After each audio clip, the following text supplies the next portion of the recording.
Meu nome é Franco Alan. Eu moro no bairro Balneário, em Perequê. E a história que eu vou contar, nunca mais eu e minha família vamos esquecer. O fenômeno, se é que eu posso chamar assim, aconteceu há alguns anos atrás. Certa noite, por volta das 10 horas da noite, ainda passava a novela da Globo, ainda não tinha terminado a novela da Globo, tanto que estávamos assistindo a novela. Era pouco mais das 10 horas, que a novela termina mais ou menos umas 10h30, ainda não tinha terminado. Quando a minha tia me pediu que eu passasse um café. Vai lá passar um café para a tia, vai lá passar um café. E eu prontamente atendi o pedido da minha tia. Ela assistindo a novela e não queria desgrudar da novela. Eu também estava assistindo, mas ela falou, vai lá passar um café para a tia. Coloquei água para ferver, preparei o pó no coador e retornei para a sala, enquanto a água estava lá no fogo.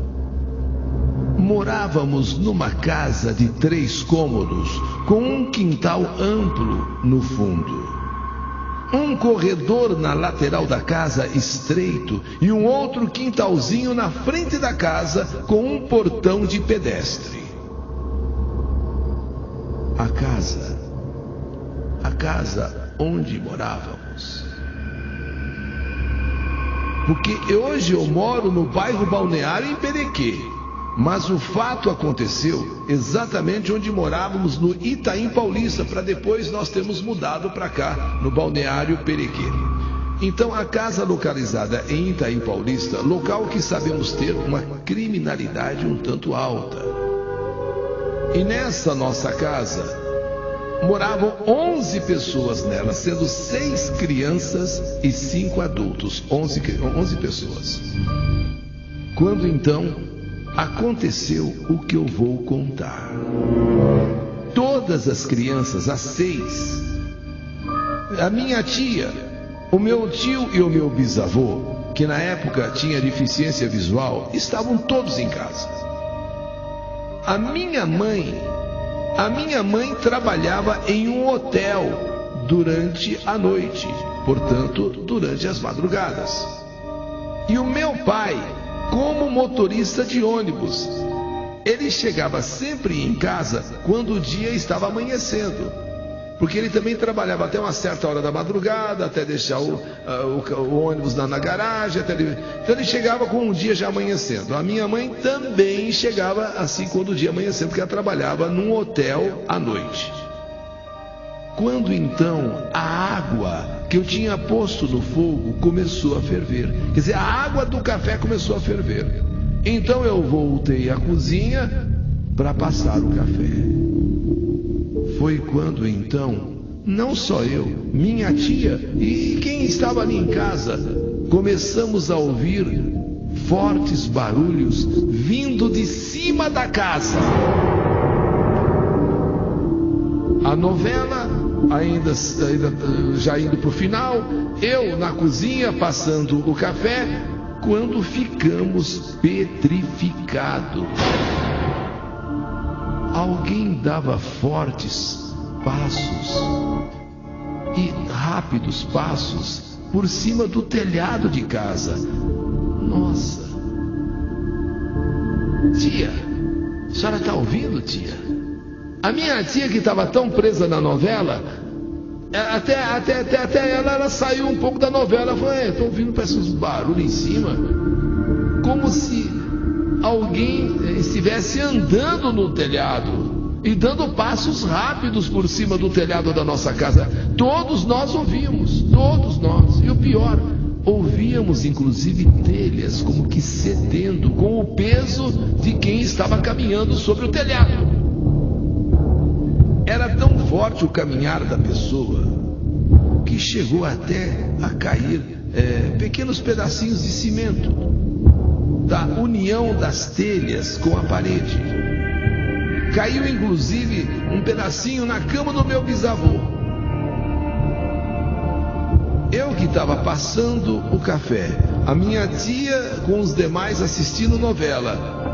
Ficamos apreensivos, pois sabemos que a bandidagem existe, sabe? Não é só aqui, em qualquer lugar tem sempre um ou outro bandido. E nós então ficamos com medo, ficamos apreensivos. Com certeza algum bandido estava lá em cima e a qualquer momento poderia talvez, sei lá, querer entrar pelo telhado, eu não sei.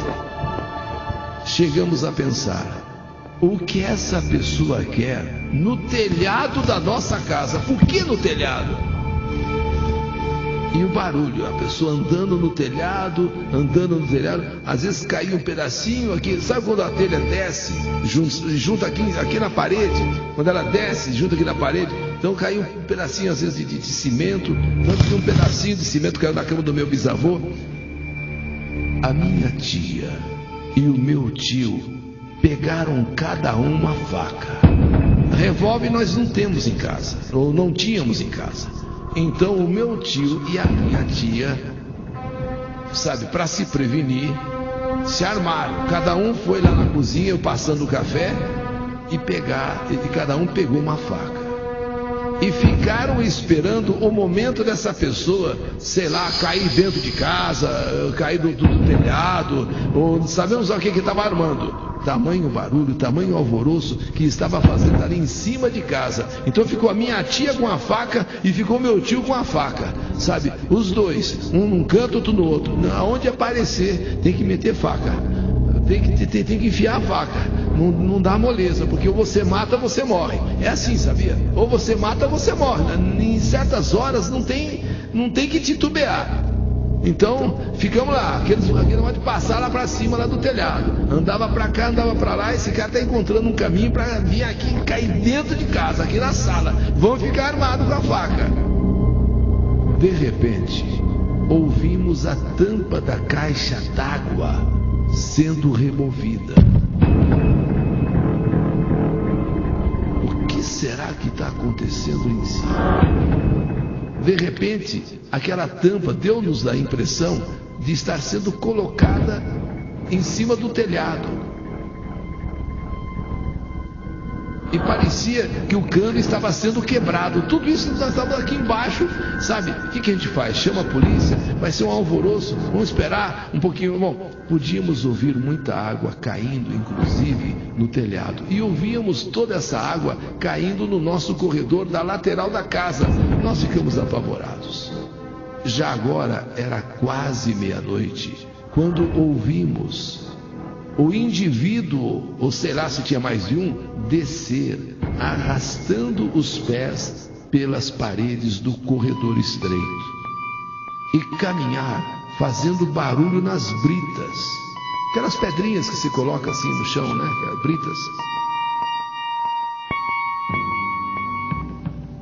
Havia duas caixas assim no corredor, e suas tampas em falso faziam barulho ao pisar. O nosso cachorro, o Duque, um vila brasileiro muito bravo, estava completamente em silêncio. Estranhíssimo, estranhíssimo. O Duque, com tudo isso aí que ele está ouvindo, agora a pessoa desceu, andando ali nas pedrinhas de brita, né? E ele calado, até que minha tia falou: não é possível, o Duque não é, olha, eu não estou conseguindo acreditar que o Duque está tão tranquilo assim, tão quieto. Eu acho que mataram o Duque, acho que deram veneno para ele, não é possível. Diante dessa coisa toda nós estamos ouvindo, sabe, aí, e o Duque parado, o Duque, ele não é tão quieto assim. Não é possível, ele está tão tranquilo. Eu acho que mataram o Duque. Não é possível, tia. Não, só pode ser, acho que mataram, deram veneno para ele. De repente, a pessoa subiu novamente no telhado e começou novamente a caminhar para lá e para cá. E assim foi durante a madrugada. E a água que não parava de cair. A pessoa que subia e descia com uma velocidade impressionante no telhado, parecia até um gato. Parecia um gato. De repente, será que é gente mesmo? Será que não é um animal? Até que foi se aproximando às 5 horas da manhã, 4h30 mais ou menos, horário do meu pai chegar. Meu pai que trabalha, né? Ele chega bem no finalzinho da noite, no comecinho da manhã. Na época ele não tinha celular, então não tinha como avisá-lo. Estávamos com muito medo da pessoa rendê-lo assim que ele, papai, chegasse. E com o papai, a pessoa invadisse a casa. Quer dizer, quer ver que a pessoa fez o que fez, agora está esperando o papai chegar. Na hora que o papai chegar, invade a casa com ele. Então, nós não tínhamos celular para falar com ele, ele não tinha celular. A minha tia então se posicionou na porta e ficou ali, esperando o barulho do portão abrir quando o meu pai chegasse. A hora do meu pai chegar já estava chegando. Era aquela hora, aquele momento. O papai podia atrasar um minuto, adiantar um minuto, mas não mais do que isso. Aquele olhar era sagrado. Então a minha tia já se posicionou. Quer dizer, no que o papai chegar, o bandido obviamente deve saber de tudo, já deve segurar, já entrar com o papai dentro de casa. Então a minha tia se posicionou. No que o teu pai entrar e já com o bandido, eu já vou para cima do bandido. Meu tio e a minha tia. E não demorou, e de fato ouvimos o barulho do portão. A minha tia abriu a porta. Meu pai chegou. Minha tia puxou meu pai rapidamente para dentro da casa. A mochila até enroscou na maçaneta. A mochila. Solta a mochila. Cadê a mochila? Enroscou. Sabe? Aquela coisa. Foi passar correndo, enroscou. E agora para desenroscar?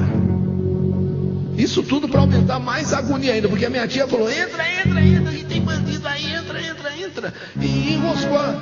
Puxou e enroscou na maçaneta a alça da mochila do meu pai.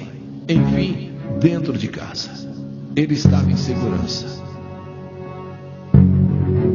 Exaustos. Agora com o papai em casa, criamos coragem e saímos para ver, enfim, o que tinha acontecido na madrugada. Ainda não clareou totalmente o dia. É o horário do meu pai chegar. 5h15, 5h20, no máximo 5h30. Chegou. Agora vamos sair para ver o que está acontecendo. Porque se tiver alguém aqui, minha tia já com a faca, meu tio com a faca e o meu pai também agora, vamos ver o que está acontecendo. O que é isso? Vocês estão acuados? Vocês estão com medo? Se for bandido, vamos enfrentar.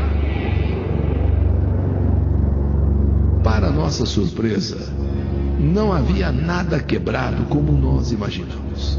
Nem telhado, nem cano, nem caixa d'água. E aquela água que caiu? Tudo em perfeito estado. Mas e a água? Nós não entendíamos. Ainda estava molhado ali com a água que caiu. Mas olha, a caixa d'água estava com a tampa, estava tampada. O telhado estava perfeito, não tinha nada quebrado. Nosso cachorro, o Duque, o Fila, não estava morto coisa nenhuma, como minha tia pensou, só podia estar morto. Não, era dormindo tranquilamente, sem marcas nenhuma de pegadas. Ficamos todos de boca aberta, sem entender absolutamente nada.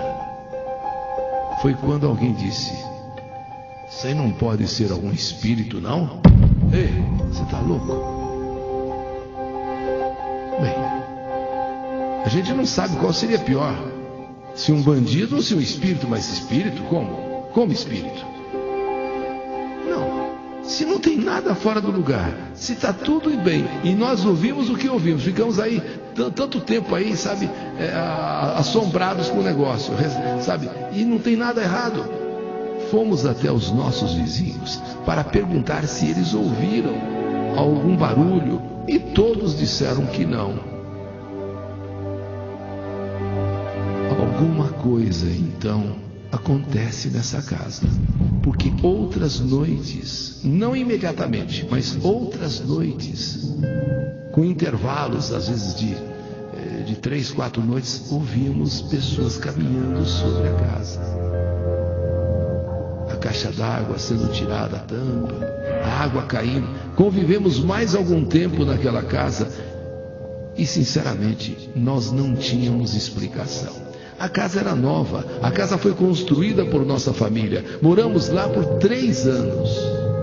Só que depois desses fatos constantes, não demorou e o meu bisavô faleceu por conta de um AVC. E um detalhe, Ele estava ótimo de saúde. Ele ia fazer uma cirurgia de catarata.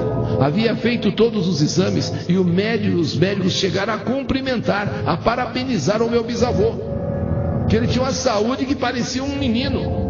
Vamos fazer a sua catarata numa boa.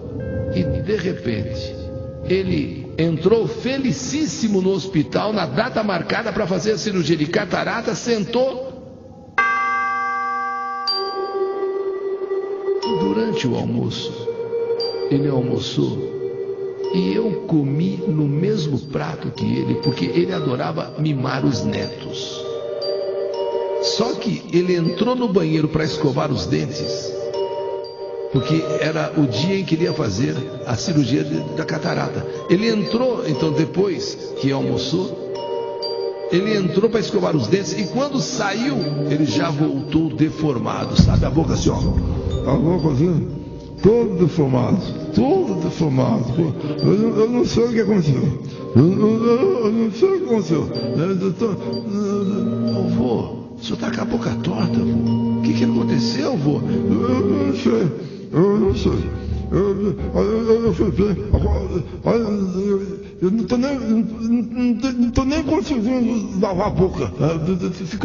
Tá torta a sua boca, vô? Sua avó, não tem jeito mesmo. Vovô, ou meu bisavô, tinha sofrido, gente, simplesmente um AVC. Ele que estava ótimo, ele que para fazer a cirurgia de catarata precisou fazer vários exames. Os médicos o cumprimentaram, chegaram a parabenizá-lo, porque ele tinha uma saúde de menino. E de repente, sem querer, assim do nada, vai para o banheiro no dia de fazer a cirurgia, vai no banheiro, está marcado toda hora do hospital, almoça, e quando ele vai para o banheiro para escovar os dentes, já sai de boca torta. E não demorou, meu avô veio a falecer, vítima desse AVC. Com a morte do meu bisavô, a saúde da minha tia ficou muito abalada.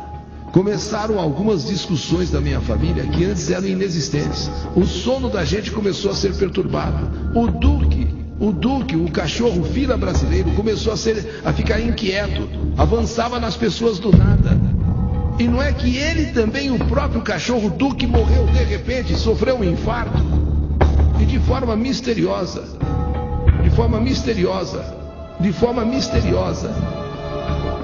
Agora um detalhe que tem que ser registrado. Ele morreu com a parada cardíaca, mas ele estava assim com a coleira super apertada no pescoço. Como é que alguém poderia ter apertado aquela coleira a ponto de sufocá-lo e provocar nele quase que um enforcamento? Ou então um enforcamento e uma parada cardíaca. E o Duque, aquele cão enorme, fila brasileiro. Enfim, achamos por bem colocar a casa à venda. A casa era assombrada. Não havia dúvida. Uma casa mal assombrada. Embora nós tivéssemos construído essa casa sobre um terreno que papai tinha comprado, mas alguma coisa aconteceu nessa casa. Depois daquela primeira noite, outras noites vieram. E tudo o que foi desencadeando a morte de meu bisavô, a morte do Duque, o cão fila brasileiro, então achamos por bem que era hora de colocar a casa à venda.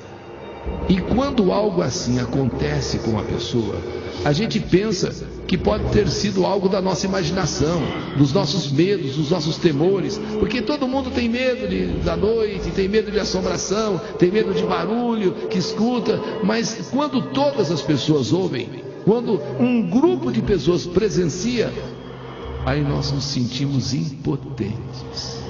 E aí sim podemos chamar de mistério do além. Depois que vendemos a casa, procuramos saber, enfim, o que poderia ser, o que poderia realmente ter acontecido naquela casa.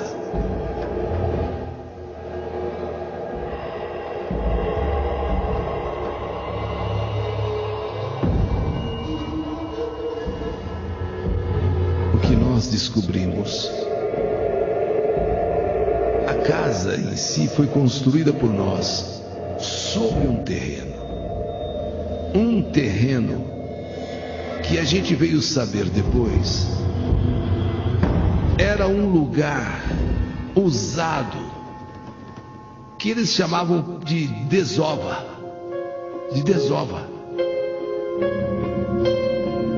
Naquela área ali, não só naquele terreno, mas naquela área, muitos corpos tinham sido enterrados, desovados.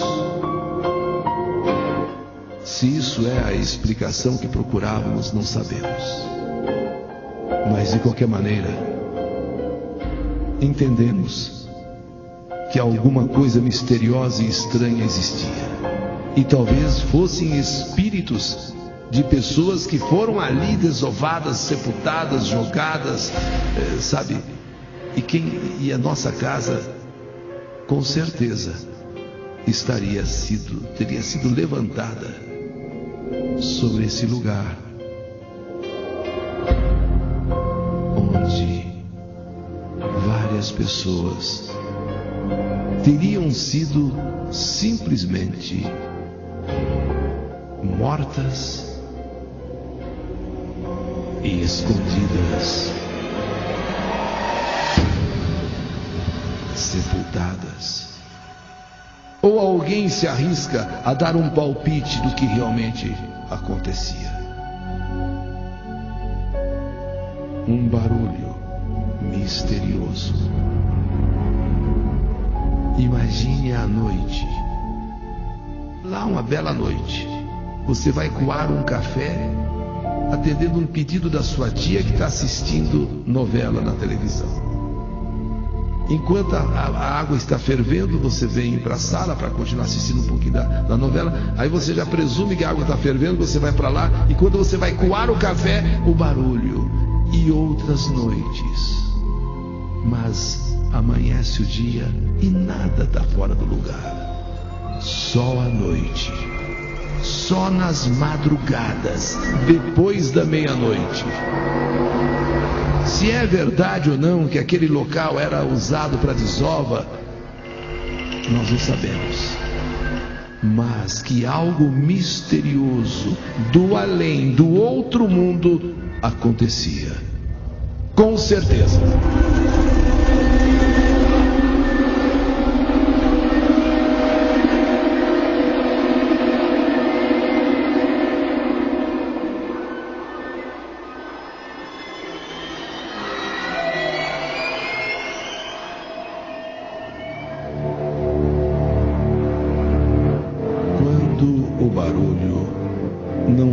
Você pensa que é. Quando o barulho da noite, da madrugada, não é aquilo que você imagina que possa ser.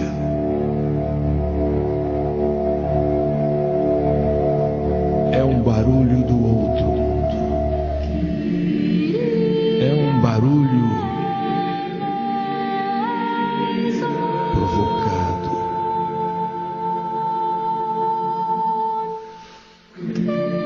espíritos vagantes,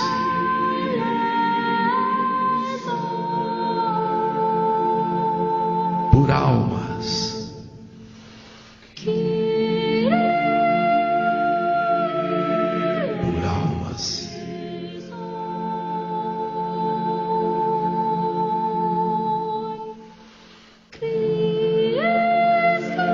almas perdidas e sem luz. Imagine a noite, quando todos dormem, quando é silêncio na casa, e você começa a ouvir barulhos. A princípio você imagina, quem sabe é um bandido, quem sabe alguém isso, e no outro dia você vê que não era nada disso. Outras noites se repete o mesmo barulho e você conclui que não pode ser daqui. São barulhos do além. E o melhor a fazer é ir embora, é desfazer,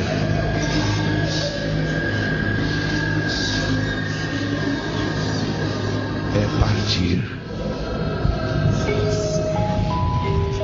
Bisavô com cataratas para ser feita a cirurgia, e de repente, no dia, entra no banheiro e ao sair já sai vítima de um AVC com a boca torta. O cão, um fila brasileiro desse tamanho, de repente tem a sua coleira tão apertada que ele sofre um ataque cardíaco e o cão, tão saudável, morre. É a hora de ir embora. É a hora de evitar ainda mais o pior.